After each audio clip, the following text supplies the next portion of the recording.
Welcome to another episode of Guardians of the Last City. My name is Doc3307 on the ErickMars podcast. Thank you for joining us today. We have a brand new episode today on Season of the Revenant, which just came out a couple weeks ago. It's been out, and recently we had a new dungeon come out called Vesper's Host, and today we have Festival of the Lost starting. So 3 things that we want to talk about, go over for a little bit. Thank you for being here, being on for a minute, because we are trying to wait for things to develop and Destiny to release more information and all that stuff. So we have a few things to talk about. Like I said, Season of Revenant, first host, Festival of the Lost, and of course, the mobile game coming out for Destiny Rising. So let's start with Season of It. Started off okay, people in the past have asked, stop time gating seasonal storylines, and we got what they asked for. And now we see that maybe it's not such a good idea, It's kind of like Call of Duty for dance days when people were, we want a new map, we got a new map, guess what happened? The game is not in a good place anymore ever since Verdansk left. Y'all wanted a new map? You got it. Not what you really wanted, huh? But that's how it goes sometimes, But let's talk about Season of the Revenant first. Mithrax. Pretty good storyline, It starts with the Ido's coming back. We got Mithrax in there. We got, what's her name in there? Ice Lady. I forgot her name. This is what happens when you don't write things down. You forget their name. But, however, Mithrax seems to be infected with something. So we're trying to come up with a concoction to maybe cure him, just like we did in Season of the Pirates. I forgot the name of that season too. This is awesome. We're mind blanking today. It's great. It's a good start. But we'll get there. But there is a cutscene where Mithrax is talking, and you see behind him like kind of a disciple shadow. Like something happened. Something's up with Mithrax, and we don't know what it is. But we are going to help him.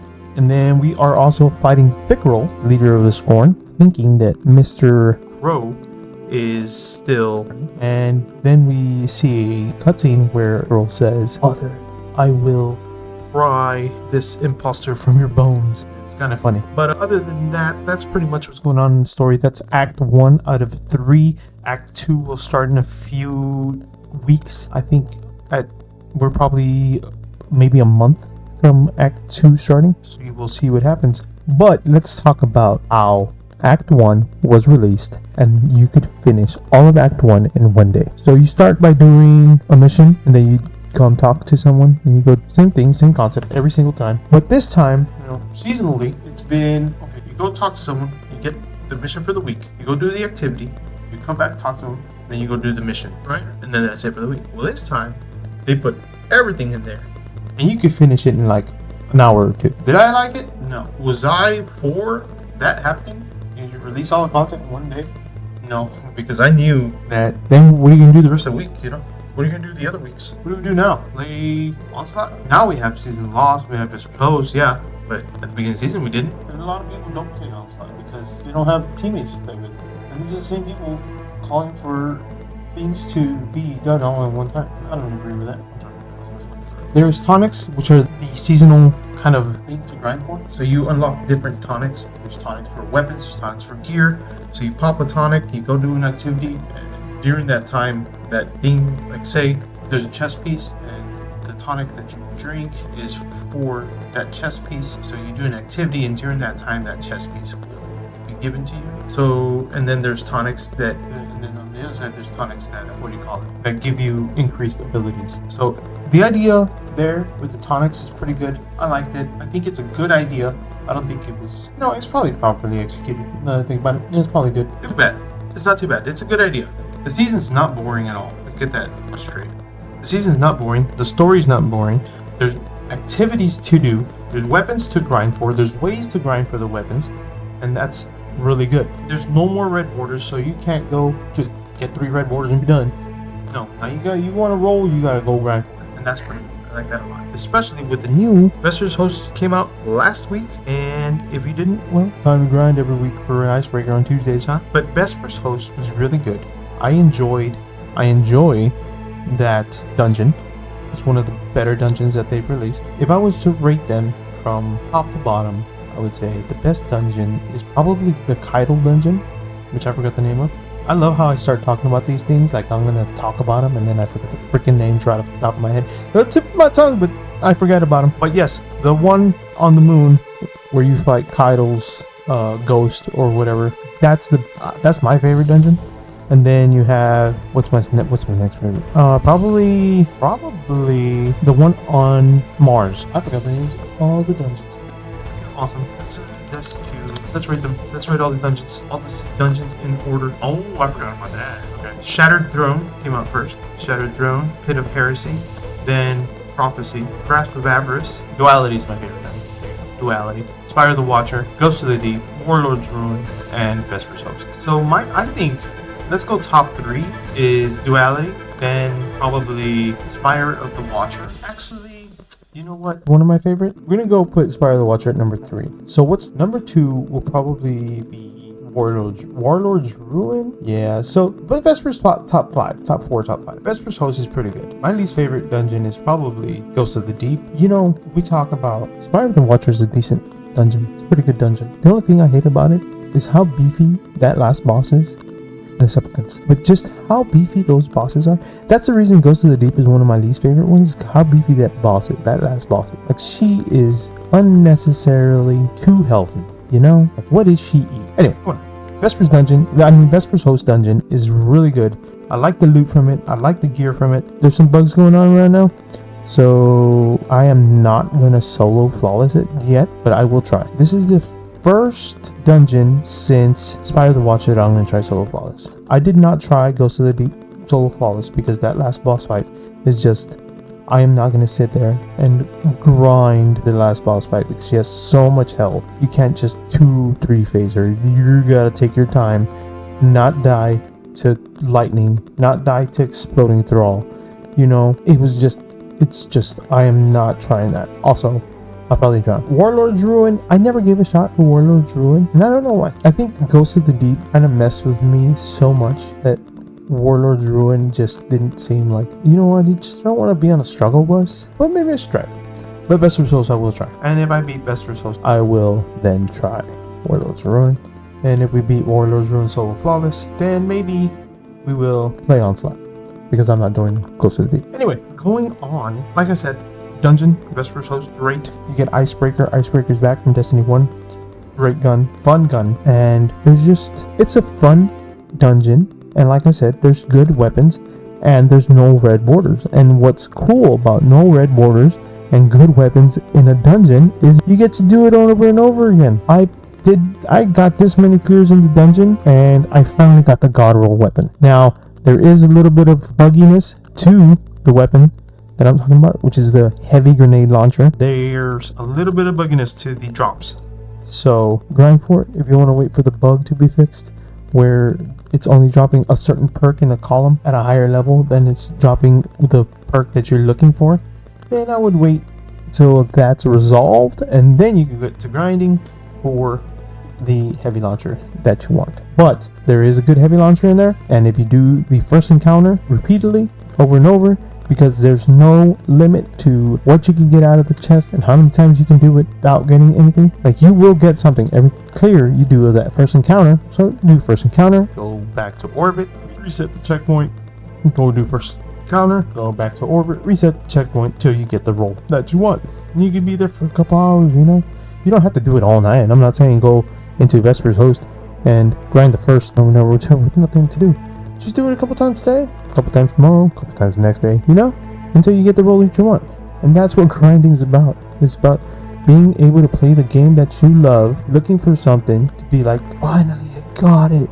You know, not, hey, I want to do this 2 or 3 times and get my role and then just go make my role, you know? No, that's not fun. It takes away replayability of things. And it's great, in my opinion. I don't know about yours. Let me know what yours is. What is everyone's opinion on taking away red borders and making it to where you can grind for the best possible role? Now, right now, like I said, it's bugged, so Destiny's looking into it. Maybe, hopefully they fix it. So let's leave that out. But knowing red borders are gone, now you can grind for a god roll. Grind for a god roll rather than just go make it whenever you get your 5th red border. How do you all feel about that? Do you want the red borders back? Or do you like to grind? Let me know in the comments. But going on, farming red borders in Garden of Salvation raid. The Garden of Salvation raid has been included with Soraya Hawthorne. You can now go get the bounties to get the red borders on certain weapons.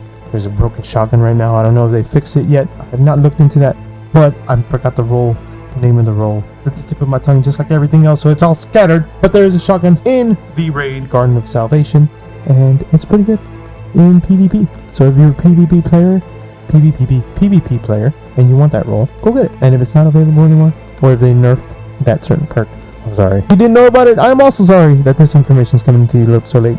Maybe, actually, if you're watching this and you didn't know about it, how? Just kidding. Let's go on. A few new exotics dropped this season. Hunter exotic helmet, Titan exotic legs, and a Warlock exotic chest piece all seem to be, or they're not, they don't seem to be, they are all revolved around stasis and stasis builds. And there are some pretty good stasis builds. We will do a video on these stasis builds soon, as soon as I figure out what they are, or how that they properly work. But everything is stasis based. Even the artifact that you get for the season seems to be revolved around stasis and arc. Pretty good builds for stasis. Mainly, they're not, I don't think they're meta. Maybe in a couple of encounters, like in Vesper's Host, second encounter with all the servitors, you use the Titan with the stasis, and it's the super that does the most damage to them. But other than that, they are pretty fun builds. If you want to check them out on YouTube, just type in stasis builds for the new season of Revenant, and you can find them. But we will be making a video on these builds and what we think about them. A lot of new weapons with Rhyme Stealer is a really good new perk, where if you get a kill, it gives you frost armor. That makes you super hard to kill.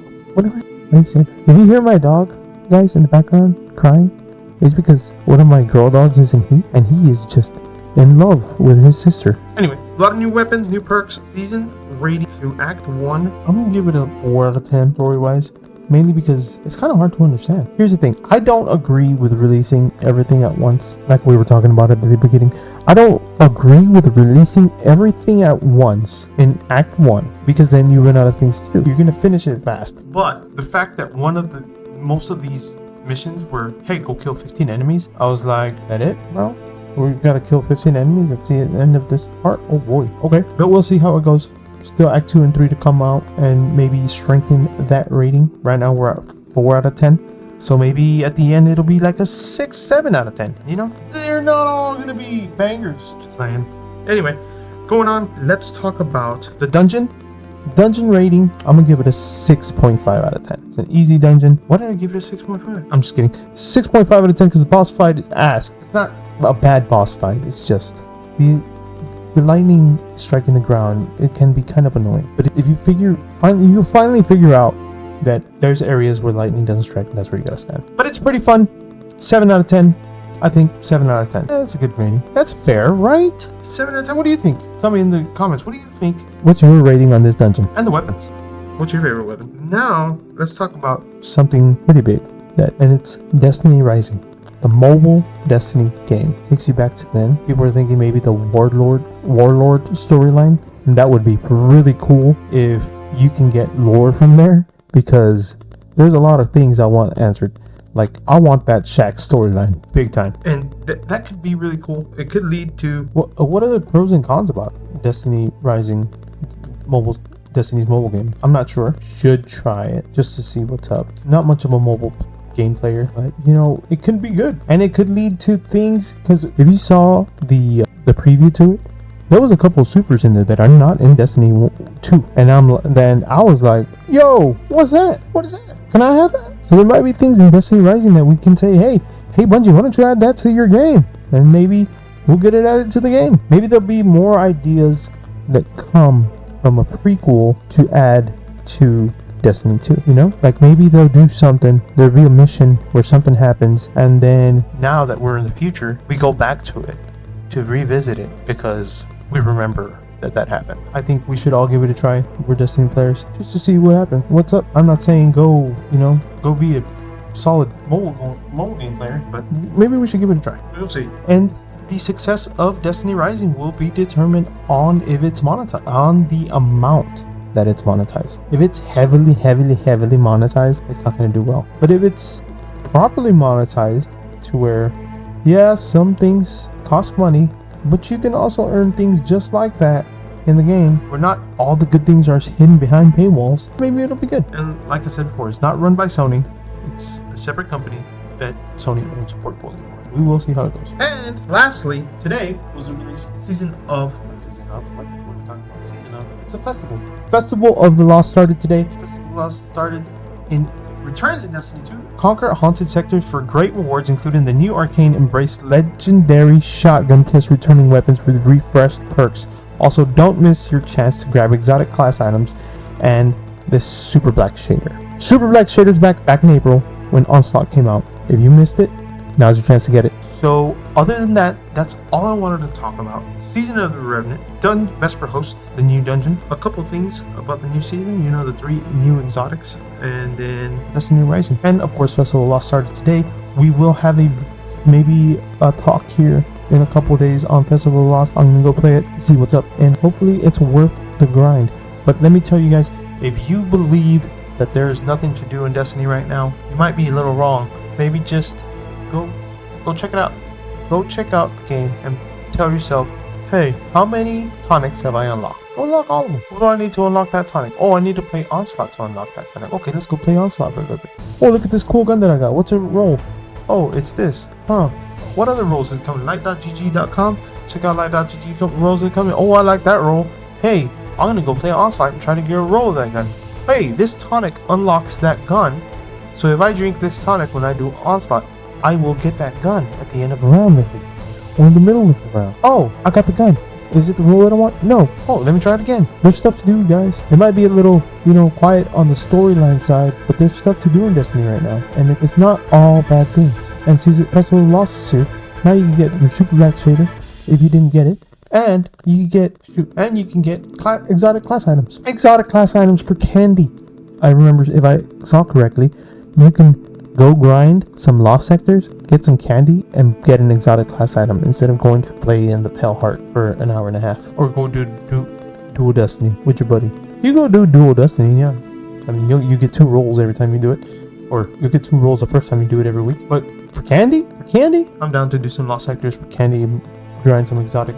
Or take some rolls at exotics. But we'll see. We will see how the rest of the season goes. We will be back in a few days with another episode talking about Festival of the Lost and the weapons and the rolls possible. I'm going to take a look, see what kind of rolls you can get in all these weapons, and the new shotgun, Arcane Embrace. Yeah, Arcane Embrace. No, it's not Who's Arcane, because it's not Arcane's Embrace, it's Arcane Embrace. And we will see the new perks that come in the Festival of the Lost weapons, see if there's any worth grinding for, and we will talk about how to get the Super Black Shader that is back in Destiny 2. Have a good rest of your week.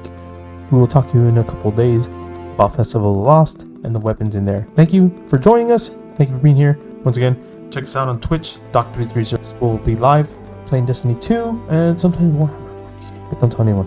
Warhammer 40k. Yeah, that's about it. That's it for today. Thank you guys. Appreciate you all. This has been Guardians of the Last City on the Erick on Mars podcast. Thank you for joining us. Peace out. See you next time.